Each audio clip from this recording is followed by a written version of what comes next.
My name is Sarah Martinez, and I'm 28 years old. To the cybersecurity world, I'm the founder of SecureNet Solutions, a company that protects Fortune 500 companies from digital threats worth millions. But to my family, I'm still just the antisocial computer nerd who chose machines over people. Today, as I drove from Austin to Riverside for my sister Jessica's wedding, they had no idea that their selfish daughter had just discovered the $60,000 they'd spent on this celebration came directly from my personal credit card without my knowledge or permission. Before we jump back in, tell us where you're tuning in from, and if this story touches you, make sure you're subscribed, because tomorrow, I've saved something extra special for you. The California desert stretched endlessly before me as I gripped the steering wheel of my Honda Civic, watching the heat waves dance across the asphalt. For 8 hours, I'd been driving with a printout of my credit card statement sitting on the passenger seat like a smoking gun. Every mile brought me closer to a confrontation I'd been avoiding my entire adult life. Part of me still hoped there was some explanation, some misunderstanding that would make sense of the charges. Venue rental for $15,000. Catering for $22,000. Floral arrangements for $8,000. DJ services, photography, videography, transportation, even the bride's dress. All charged to a credit card I'd given my parents 3 years ago for emergencies only. The emergency clause had been my mistake. When my father Robert lost his job at the insurance company during the pandemic, I'd overnight shipped them a credit card linked to my business account. Just for groceries and utilities until you get back on your feet, I'd told them. Nothing major without asking me first. They'd used it sparingly at first. A few hundred here and there for groceries, a car repair, the occasional medical bill. I'd never questioned it because they were my parents, and the amounts were reasonable. The card had a $50,000 limit, which seemed impossibly high for emergency groceries. I never imagined they'd see it as their personal wedding fund. The discovery had come 3 days earlier during a routine review of my business finances. My accountant, David Kim, had called me into his office with a confused expression. "Sarah, I'm seeing some unusual charges on the emergency account. Are you planning some kind of massive corporate event?" He'd handed me the statement, and my world had tilted sideways. $63,412. Every single charge was wedding-related, and every single charge was dated within the past 6 months. The most recent one was just 2 days old. Bridal suite upgrade at the Riverside Country Club. $800. I'd stared at the paper until the numbers blurred together. This wasn't a misunderstanding or a mistake. This was systematic. Deliberate. They'd been planning Jessica's dream wedding for months, and they'd been using my money to pay for every detail. The worst part wasn't even the amount, though $60,000 was more than most people made in a year. The worst part was the timing. 3 weeks earlier, Jessica had called me crying about how she might have to cancel the wedding because they couldn't afford the venue. "I just want one perfect day," she'd sobbed into the phone. But everything cost so much more than we expected. I'd listened to her heartbreak and offered to help with what I could. Maybe contribute a few thousand toward the dress or the flowers. She'd thanked me but said they'd figure it out somehow. They'd figured it out all right. They'd figured out how to throw a $60,000 wedding without spending a penny of their own money. What made it even more painful was knowing they'd been planning this deception for months, while watching me work 80-hour weeks to build my company. Every late night I'd spent debugging security protocols. Every weekend I'd sacrificed for client meetings. Every social event I'd skipped to focus on growing SecureNet Solutions had apparently been funding my sister's fairy tale wedding. The truly devastating part was understanding how little they thought of my work. To them, my business wasn't real money earned through real effort. It was just numbers in an account they felt entitled to access. They saw my success as their safety net, not as the result of 7 years of relentless dedication and sacrifice. When I'd started SecureNet Solutions fresh out of college, they'd called it a phase. Sarah's computer hobby, my mother Linda would tell her friends. Even when I landed my first major contract protecting a regional bank's systems, they'd dismissed it as luck. When I hired my first employee, they'd suggested I was getting ahead of myself. When I moved to Austin to be closer to the tech scene, They'd acted like I was abandoning the family. Now I understood the real issue.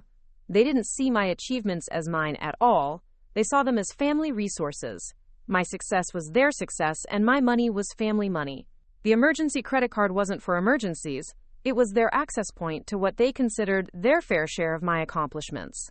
The highway signs counted down the miles to Riverside, and with each passing marker, my shock was crystallizing into something colder and more dangerous. This wasn't just about money. This was about respect, boundaries, and the fundamental question of whether I was a daughter or a bank account with legs. I had built SecureNet Solutions from nothing. My first office had been a corner of my studio apartment in Austin. My first employee had been David Kim, my college roommate, who'd believed in my vision when nobody else would.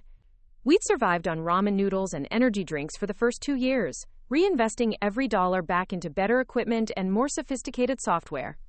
When we finally landed our breakthrough contract with a major financial institution, I'd called home to share the good news. My father's response had been to ask if this meant I'd finally move back to California and get a normal job. The memory of that conversation still stung. I'd just secured a contract worth more money than my parents made in 5 years combined, and his first instinct was to diminish it. Not congratulations, not pride. Just concern that my success was taking me further away from their definition of a proper life. My mother had been even worse. She'd immediately started talking about Jessica's upcoming graduation and how expensive college was getting. Even my moment of triumph had been redirected toward family financial planning. That pattern had continued for years. Every achievement was minimized. Every milestone was overshadowed by family needs, or Jessica's latest crisis. When I bought my first house in Austin, they'd spent the entire visit talking about how Jessica was struggling to afford her apartment deposit. When I hired my 10th employee, they'd mentioned how Jessica was having trouble finding a job after graduation. When SecureNet Solutions was featured in a national tech magazine, they'd somehow made the conversation about Jessica's engagement and how expensive weddings were becoming. I should have seen this coming. The signs had been there for months. My parents had suddenly become very interested in my business details. My father had started asking specific questions about my revenue and profit margins. My mother had begun making casual comments about how successful I'd become and how proud they were. At the time, I'd been foolishly happy about their newfound interest. I'd thought they were finally recognizing my achievements. Instead, they'd been calculating how much they could steal. The word steal felt harsh, but that's exactly what this was. Taking someone's credit card and spending $60,000 without permission wasn't borrowing or family sharing. It was theft. The fact that they were my parents didn't change the legal reality. If anyone else had done this, I would have called the police immediately. But family theft was different. It came with emotional complications that strangers couldn't inflict. They hadn't just stolen my money. They'd stolen my trust, my sense of family loyalty, and my belief that I mattered to them as anything more than a financial resource. The worst part was imagining the conversations they'd had while planning this deception. They'd known exactly what they were doing. Every vendor they'd called, every deposit they'd made, every service they'd booked, had been a conscious decision to use my money without my knowledge. They'd probably justified it by telling themselves I could afford it, or that I owed them for raising me, or that I'd understand once I saw how happy Jessica was. But none of those justifications changed the fundamental violation of trust. As I passed the sign welcoming me to Riverside County, I realized I was driving toward more than just a wedding. I was driving toward a reckoning.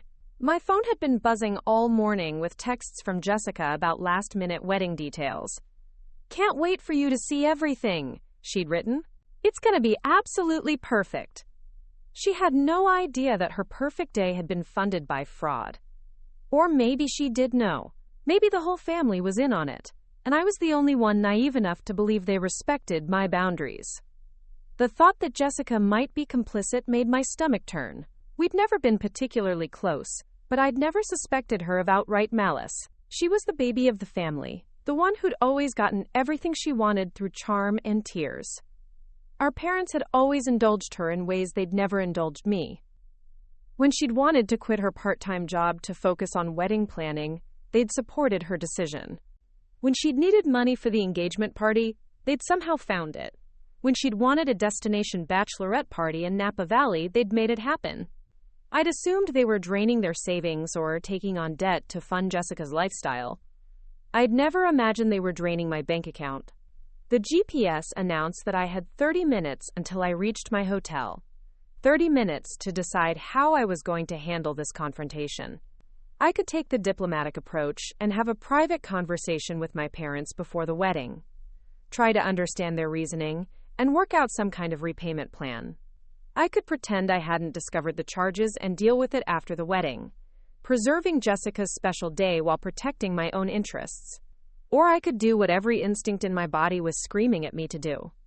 I could call the credit card company right now and report the card as stolen. I could cancel every pending charge and watch their perfect wedding crumble in real time. The idea of immediate cancellation was both terrifying and satisfying. It would be nuclear warfare. It would destroy relationships permanently. It would humiliate my family in front of everyone they knew. It would also be entirely justified. They'd committed fraud, and actions had consequences. The question was whether I was prepared to be the one who enforced those consequences. My phone rang, interrupting my dark thoughts. Jessica's name appeared on the screen, and for a moment I considered letting it go to voicemail. But curiosity won out.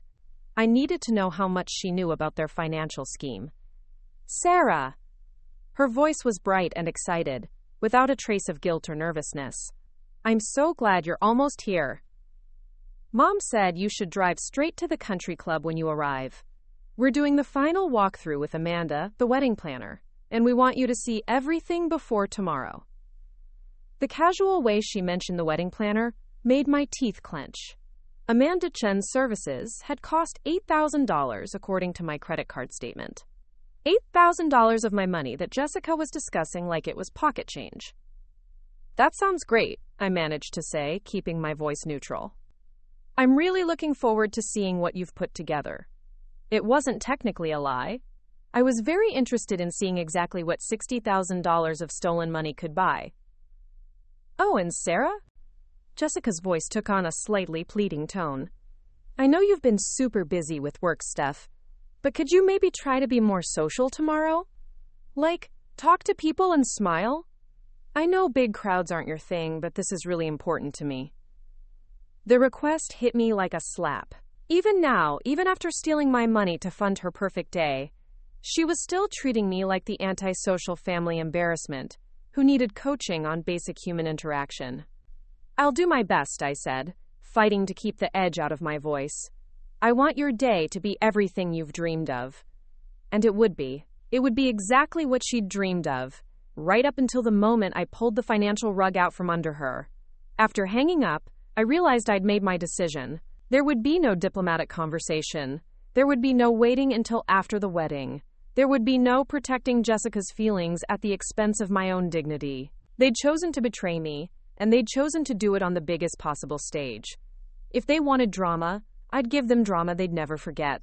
I pulled over at the next rest stop and called my credit card company. The customer service representative was initially confused by my request to cancel pending charges.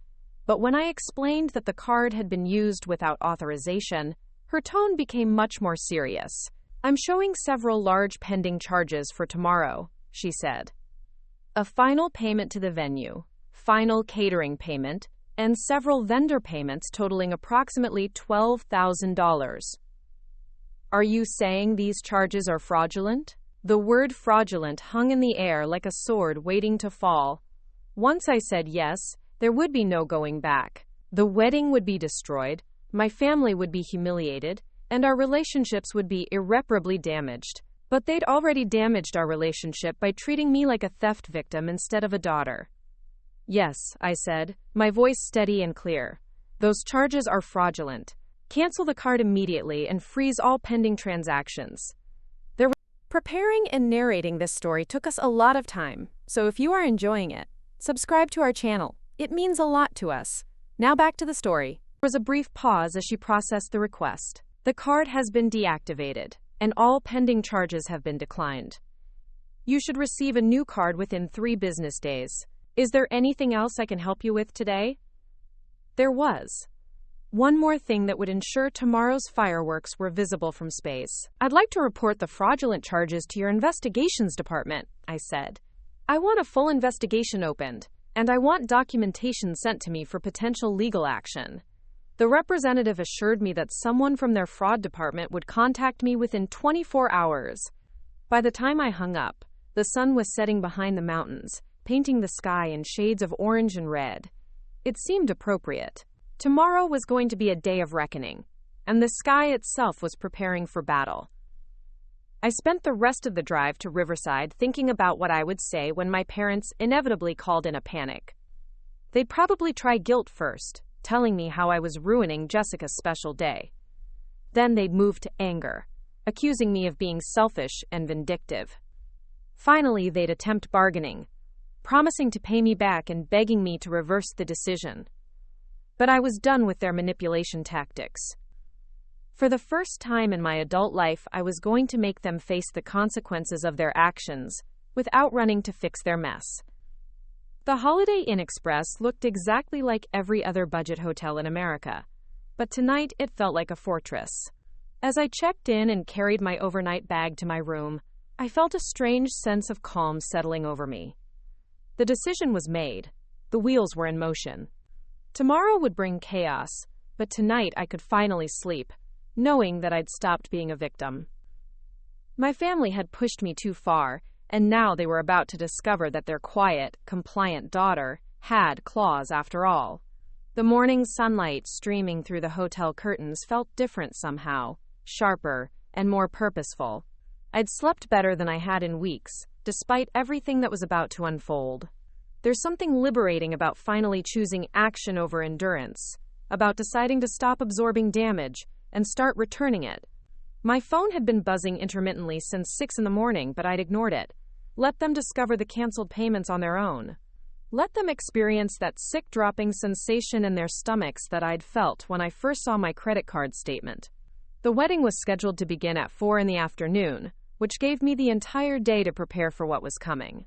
I ordered room service and spread my laptop and documents across the small hotel desk, reviewing everything one more time. The credit card statements, the fraud report confirmation, the screenshots of every unauthorized charge. David Kim had worked through the night to help me compile a comprehensive financial breakdown. $63,412, itemized down to the last penny. Every fraudulent charge had been documented, categorized, and verified. This wasn't emotional hysteria. This was methodical preparation. Around 10 a.m, my phone finally rang with a call I couldn't ignore. My mother's contact photo appeared on the screen, and I let it ring 3 times before answering. Her voice was strained, barely controlled panic wrapped in forced cheerfulness. "Sarah, honey, there's been some kind of mistake with the wedding payments. The venue is saying their final payment was declined, and the caterer is threatening to cancel the service. Could you call your credit card company? There must be some kind of error." The word error hung between us like a loaded weapon. She knew exactly what had happened, but she was still trying to maintain the fiction that this was all an innocent misunderstanding. "There's no error, Mom," I said, my voice steady and cold. I canceled the card and reported the unauthorized charges as fraud. Every single payment for Jessica's wedding was made without my permission using a credit card that was supposed to be for family emergencies only. The silence on the other end stretched so long, I wondered if the call had dropped. When she finally spoke, her voice had shifted into full damage control mode. "Sarah, we can explain everything. Your father and I were going to tell you about borrowing the money, but we wanted to surprise you with how beautiful everything turned out. We were planning to pay you back after the wedding. This is just a temporary loan between family members. A temporary loan. They'd stolen $60,000 and were calling it a temporary loan. Mom, taking someone's credit card and spending $60,000 without asking isn't a loan. It's theft. And if you were planning to pay me back, where exactly was that money going to come from? Dad's still unemployed, and you're a part-time teacher. You don't have $60,000 and you never did." Her voice cracked slightly, the first genuine emotion I'd heard from her. We thought you'd understand once you saw how happy Jessica was. You have so much money now with your business, and this is her only wedding. Can't you just think of it as your gift to your sister? You know how important this day is to her." There it was, the manipulation tactic I'd been expecting. Make this about Jessica's happiness instead of their betrayal.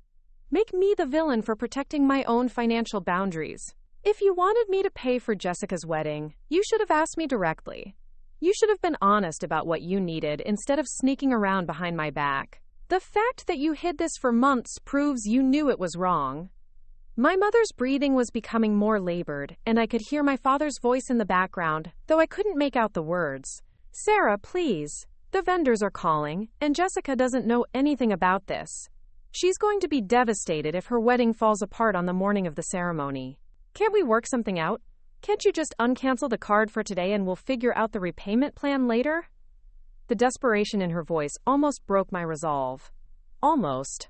But then I remembered the months of deliberate deception, the casual way they'd treated my money as their personal fund, the complete lack of respect for my boundaries or my work. "The card is permanently canceled, Mom. The charges have been reported as fraud, and there's an active investigation now. Even if I wanted to reverse this, which I don't, it's too late. You made this choice when you decided to steal from me." The background noise on her end was getting louder. I could hear Jessica's voice now, high and panicked, asking what was happening. My father was on another phone, probably calling vendors, and trying to arrange last-minute alternative payments. The chaos I'd unleashed was spreading through their house like wildfire, and I felt no satisfaction from it. Just a cold, empty sense of justice being served. "We raised you," my mother said suddenly, her voice turning sharp and accusatory. "We sacrificed for 28 years to give you everything you needed. We supported your computer interests, even when we didn't understand them. We paid for your college education. This isn't stealing, Sarah. This is family taking care of family. This is you finally giving back instead of just taking." The accusation that I'd been taking from them instead of giving was so fundamentally backwards that it left me speechless for a moment. I'd been financially independent since graduation. I'd never asked them for money or support. I'd even given them the emergency credit card to help when my father lost his job. And now they were claiming I owed them for raising me, as if parenting was some kind of loan that required repayment with interest. "I didn't take anything from you," I said, fighting to keep my voice level. "I built my own life and my own business without asking for anything from anyone. The only person who's been taking here is you. Taking my money, taking my trust, and now trying to take my self-respect by making me feel guilty for protecting myself from theft." My mother made a sound that was part sob, part scream of frustration. Fine, Sarah. Destroy your sister's wedding, destroy our family. But don't expect us to forgive you for this. Don't expect us to welcome you back after you've shown your true colors. You're selfish and vindictive, and I don't know how I raised such a cold-hearted daughter." The line went dead, leaving me staring at my phone in the sudden silence of the hotel room. Cold-hearted, that's what I was for refusing to be stolen from. That's what I was for having boundaries and enforcing them. The irony was devastating. They'd betrayed me in the most fundamental way possible, and somehow I was the villain for not accepting their betrayal gracefully. Within minutes, my phone was ringing again. This time it was Jessica, and her voice was pure hysteria. "Sarah, what did you do? The vendors are all calling saying their payments bounced. The venue is threatening to cancel everything. Mom is crying, and Dad is yelling at everyone. How could you do this to me on my wedding day?" The accusation that I had done this to her, instead of acknowledging what our parents had done to me, was exactly what I'd expected, but it still hurt. "Jessica, I didn't do anything to you. I canceled a credit card that our parents were using without my permission. They spent $60,000 of my money on your wedding without telling me. How is that my fault?" "You could have talked to them first," she screamed into the phone. "You could have worked something out instead of destroying everything. This is my wedding, Sarah, my one special day, and you're ruining it because you're mad about money. How can you be so heartless?" Heartless. First cold-hearted from my mother, now heartless from my sister. I was the heartless one for refusing to fund a wedding I'd never agreed to pay for. I was the heartless one for not accepting fraud as a family tradition. Jessica, if you knew they were using my credit card, then you're part of this. If you didn't know, then you should be angry at them, not me. They're the ones who put your wedding at risk by building it on stolen money. It's not stolen, she sobbed. It's family money. You have more than enough, and this was supposed to be a surprise gift. You're just being petty because you don't want me to be happy. You've always been jealous that Mom and Dad actually care about my life, instead of just tolerating your weird computer obsession. The cruelty of that statement took my breath away. My weird computer obsession that had generated enough money to fund her entire wedding. My weird computer obsession that had made me successful enough to be worth stealing from. The fact that she could dismiss my career and my achievements while simultaneously demanding that I fund her happiness with the profits from that same career was mind-boggling. Jessica, my weird computer obsession built a company worth millions of dollars. My weird computer obsession was apparently successful enough that our parents felt justified in stealing $60,000 from it. You can't call my work worthless and then demand that I fund your lifestyle with the money it generates. But she'd already hung up, leaving me alone with the echoes of her accusations. I sat on the edge of the hotel bed, staring at my phone and waiting for the next attack. It came 20 minutes later from my father, his voice cold and controlled in a way that was somehow more frightening than my mother's hysteria or Jessica's screaming. Sarah, you've made your point. You're angry and you have every right to be. Your mother and I should have asked permission before using your card. We made a mistake, and we're sorry. But the damage is done now. Jessica's vendors are demanding cash payments, and we don't have access to that kind of money on such short notice. Can't you find it in your heart to help us fix this mess? The reasonable tone almost fooled me. Almost. But buried in his apology was the same fundamental misunderstanding that had created this situation in the first place. He was sorry for not asking permission, but he wasn't sorry for the assumption that my money was available for their use. He was sorry for getting caught, not sorry for the betrayal itself. Dad, you keep talking about this like it was a communication problem. Like you just forgot to mention that you were spending my money. But this went on for months. You made dozens of charges over 6 months, and you hid every single one from me. That's not a mistake. That's deliberate fraud. His voice hardened. Don't throw legal terms around, Sarah. We're your parents, not criminals. We're family, and family helps each other. The fact that you're willing to destroy your sister's happiness over money proves that your priorities are completely backwards. You've let success go to your head, and you've forgotten where you came from. Forgotten where I came from.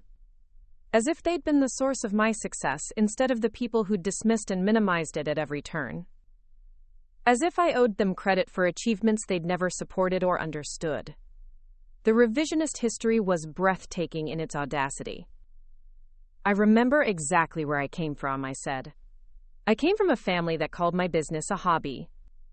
I came from parents who suggested I get a real job even after I was making 6 figures. I came from people who never showed any interest in my work until they figured out how to profit from it. I haven't forgotten anything, Dad. I've just finally started seeing clearly. After he hung up, I turned off my phone completely. The guilt campaign was escalating, and I needed space to think without constant emotional manipulation. I spent the rest of the morning researching my legal options and documenting everything that had happened. The credit card company's fraud department had already emailed me a preliminary report, confirming that the charges were indeed unauthorized and that a full investigation was underway. Around noon, there was a knock at my hotel room door. I opened it to find David Kim standing in the hallway with a serious expression and a briefcase. He'd driven down from Los Angeles without being asked, understanding instinctively that I might need backup for whatever was coming next. I brought copies of everything, he said, settling into the hotel room's single chair. Financial records, business documentation, correspondence. If this turns into a legal issue, you'll want comprehensive documentation. I also called my cousin, who's a criminal defense attorney. She says what your parents did definitely qualifies as credit card fraud, and the amount puts it in felony territory. The word felony hung in the air between us. I'd been thinking of this as a family betrayal, but the legal system would see it as a serious crime. My parents could face jail time if I decided to pursue criminal charges. The thought should have horrified me, but instead it felt oddly validating. What they'd done was serious enough to be a felony.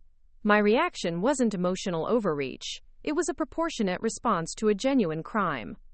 "What do you think I should do?" I asked, though I already knew David's answer. He'd been my voice of reason for years, the one person who'd always supported my business decisions without trying to manipulate or control me. "I think you should go to that wedding," he said quietly. "I think you should walk in there with your head held high and let them see that their theft victim isn't hiding in shame. Let them explain to their guests why the vendors are demanding cash payments. Let them face the consequences of their choices in front of everyone they were trying to impress." The idea of actually attending the wedding hadn't occurred to me. I'd assumed I'd spend the day hiding in my hotel room, avoiding the chaos I'd created. But David was right. Why should I be the one hiding? Why should I be the one feeling ashamed? I hadn't done anything wrong except protect myself from theft. If anyone should be embarrassed, it should be the people who'd betrayed my trust. "What if they try to make a scene?" I asked. "What if they blame me publicly for ruining everything?" David smiled grimly. "Then you tell everyone exactly what happened.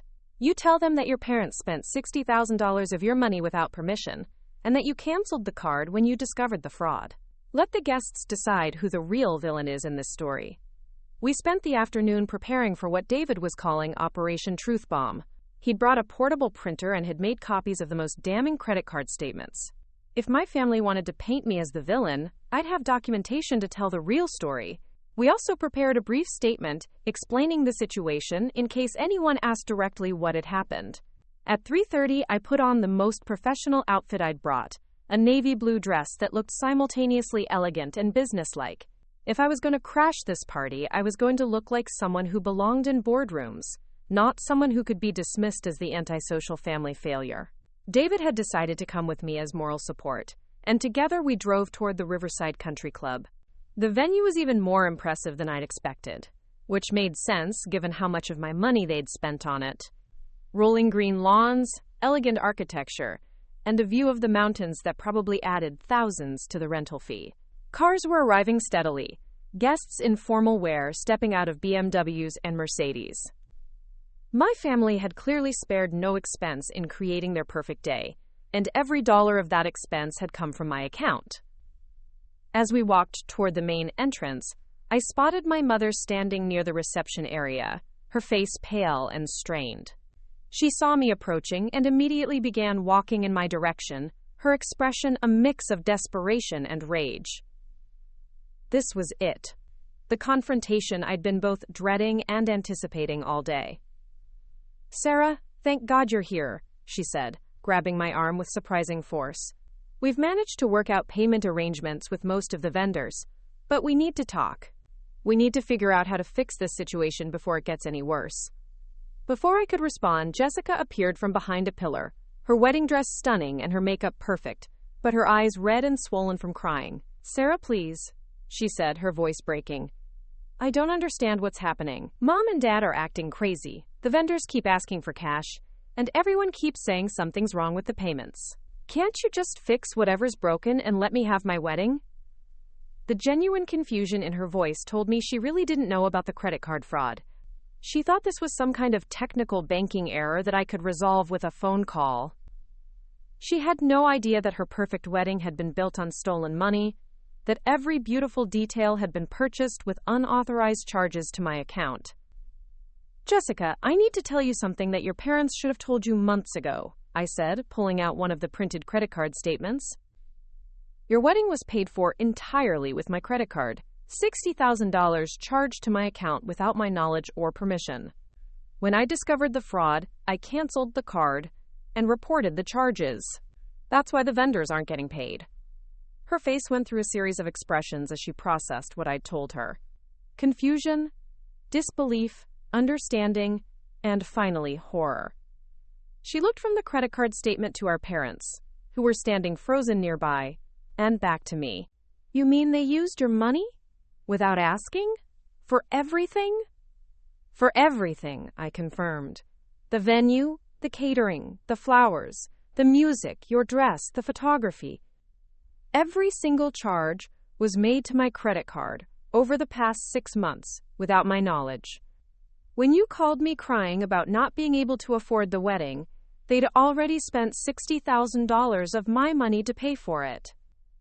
Jessica turned to our parents with an expression I'd never seen before. Pure betrayal mixed with dawning understanding. You let me think we couldn't afford this. You let me cry about having to cancel everything, and the whole time you'd already paid for it with Sarah's money? My father stepped forward, his hands raised in a placating gesture. Jessica, honey, we were going to tell both of you after the wedding. We wanted it to be a surprise. We wanted Sarah to see how beautiful everything was and understand that it was worth the investment. Investment? Jessica's voice was rising, and nearby guests were beginning to turn and stare. You stole from my sister to pay for my wedding and you're calling it an investment. How could you do this to both of us? That's when I realized something had shifted fundamentally. Jessica wasn't defending our parents anymore. She wasn't blaming me for ruining her day. She was horrified by what they'd done, and her horror was visible to everyone within earshot. The guests who'd been approaching to offer congratulations were stopping and listening, their expressions changing from celebration to confusion to shock. My mother tried to pull Jessica aside for a private conversation, but my sister shook her off. No, we're not discussing this privately. Everyone here needs to know that this wedding was paid for with stolen money. Everyone needs to know that my parents are thieves who betrayed my sister to throw me a party I never would have wanted if I'd known the truth. The word thieves echoed across the reception area, and the reaction was immediate. Conversations stopped. Heads turned. The carefully orchestrated perfection of the wedding atmosphere dissolved into murmurs and shocked whispers. This was exactly what my parents had been trying to avoid, but their own deception had made it inevitable. Amanda Chen, the wedding planner, approached our group with obvious distress. I'm sorry to interrupt, but we have a serious problem. 3 more vendors are demanding immediate cash payment or they're packing up and leaving. The DJ, the photographer, and the transportation company all say their credit card payments were declined. Jessica looked at the wedding planner, then at our parents, then at me. In that moment, I saw her make the same choice I'd made the night before. The choice to stop being a victim and start demanding accountability. Cancel everything, she said, her voice steady and clear. Cancel the whole wedding. I'm not going to celebrate a marriage that was built on lies and theft. The gasps from the gathered guests were audible. Someone's phone was definitely recording this conversation. Tomorrow, the story of the wedding that was canceled due to parental fraud would be spreading through social media and local gossip networks. My parents' reputation in their social circle was about to be permanently destroyed, and they'd done it to themselves. Tyler, Jessica's fiancé, had been standing nearby in stunned silence, but now he stepped forward and took Jessica's hand. Are you sure about this? He asked gently. We can figure out another way to handle the payment issues. Jessica shook her head firmly. I'm not getting married in a dress that was bought with stolen money. I'm not starting our life together with a celebration that was paid for through fraud. We'll have a real wedding later, one that we pay for ourselves with money we actually have. My father made one last desperate attempt to salvage the situation. Jessica, please don't do anything rash. Sarah, we can work out a payment plan. This doesn't have to destroy everything. But it was too late for damage control. Jessica had already started walking toward the main reception area, where the majority of the guests were waiting. I followed her, along with what seemed like half the people at the venue. She asked Amanda to gather everyone's attention, and when the crowd had assembled, she took a deep breath and spoke in a voice that carried across the room. I need to tell everyone that there will be no wedding today, she announced. I've just learned that my parents paid for this entire event using my sister's credit card without her knowledge or permission. I cannot and will not celebrate my marriage with a party that was funded through theft from my own family member. The reaction was explosive. Shocked exclamations, confused questions, and the immediate buzz of dozens of conversations starting simultaneously. People were pulling out phones, texting updates, probably posting about the drama on social media in real time. This was going to be the wedding story that people in Riverside talked about for years. Through it all, I stood quietly beside David, watching my family's social standing crumble in real time. I felt no joy from their humiliation, but I felt no guilt either. They had created this situation through their own choices. They had decided to build Jessica's happiness on a foundation of fraud, and now that foundation was collapsing exactly as it deserved to. My mother was crying openly now, my father was standing rigidly silent, and Jessica was accepting hugs and support from friends who were horrified by what our parents had done. Several people approached me to express their shock and sympathy, treating me like the victim I actually was rather than the villain my parents had tried to paint me as. As the crowd began to disperse and vendors started packing up their equipment, Tyler approached me with a serious expression. "Sarah, I want you to know that Jessica and I had no idea about any of this. We thought her parents were paying for everything themselves, maybe taking out loans or using savings. If we'd known they were using your money, we never would have allowed it." His sincerity was obvious, and I believed him completely. "I know," I said. Jessica's reaction made it clear that she was as much a victim of their deception as I was. I'm glad she made the choice to cancel rather than go through with a wedding built on lies. Over the next hour, as the venue emptied and the vendors finished loading their equipment, several interesting things happened. First, 3 different guests approached me to ask about my business, having heard someone mention that I was a successful entrepreneur. I found myself having normal, pleasant conversations about cybersecurity and technology with people who treated me like an accomplished professional rather than the family disappointment. Second, Amanda Chen, the wedding planner, asked to speak with me privately. She explained that she'd suspected something was wrong when my parents had been evasive about payment methods and had insisted on using a credit card that wasn't in their names. She'd been planning to report her concerns to the venue management, but events had overtaken her caution. Most importantly, David received a phone call from a reporter at the Riverside Press Enterprise who'd heard about the canceled wedding and wanted to know if there was a larger story. Apparently, someone at the venue had contacted the media, and the story of the wedding canceled due to parental fraud was exactly the kind of human interest piece that local newspapers loved to cover. "Do you want to talk to them?" David asked. "This could be an opportunity to make sure your side of the story gets told accurately." I thought about it for a moment, weighing the potential consequences. My family's reputation was already destroyed. My own reputation, on the other hand, could actually benefit from being publicly recognized as the victim of fraud rather than the villain who'd ruined a wedding. Set up the interview, I decided. It's time for the truth to be told completely. As the sun set over the mountains behind the country club, I stood in the empty reception area where Jessica's wedding should have been taking place. The chairs were stacked, the flowers were being removed, and the elegant decorations were being packed away. $60,000 of my money had created a few hours of beautiful preparation for an event that would never happen.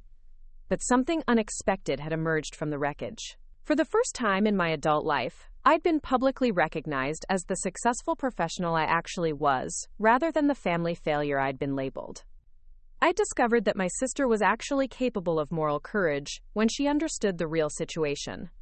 And I'd learned that standing up for myself, even when it caused chaos and pain, was ultimately more satisfying than quietly accepting mistreatment.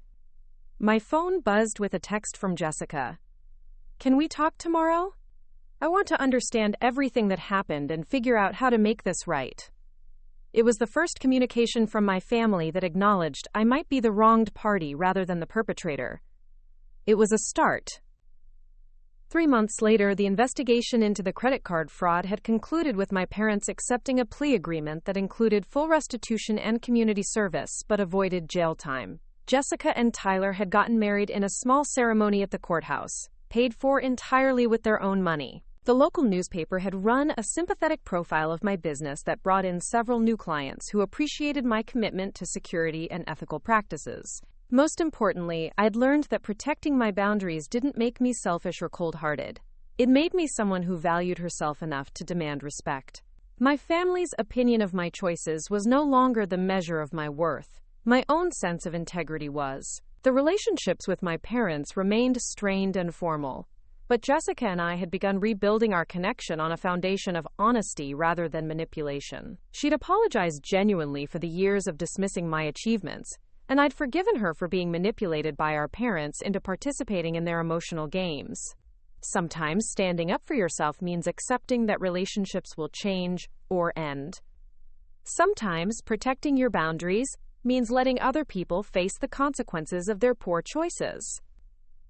And sometimes the people who call you selfish for refusing to be victimized are exactly the people whose opinions matter least. The wedding that never happened taught me that my worth wasn't determined by my family's approval or disapproval. It was determined by my own actions, my own choices, and my own integrity. And for the first time in my life, those measures showed that I was exactly who I wanted to be. Up next, you've got 2 more standout stories right on your screen. If this one hit the mark, you won't want to pass these up. Just click and check them out.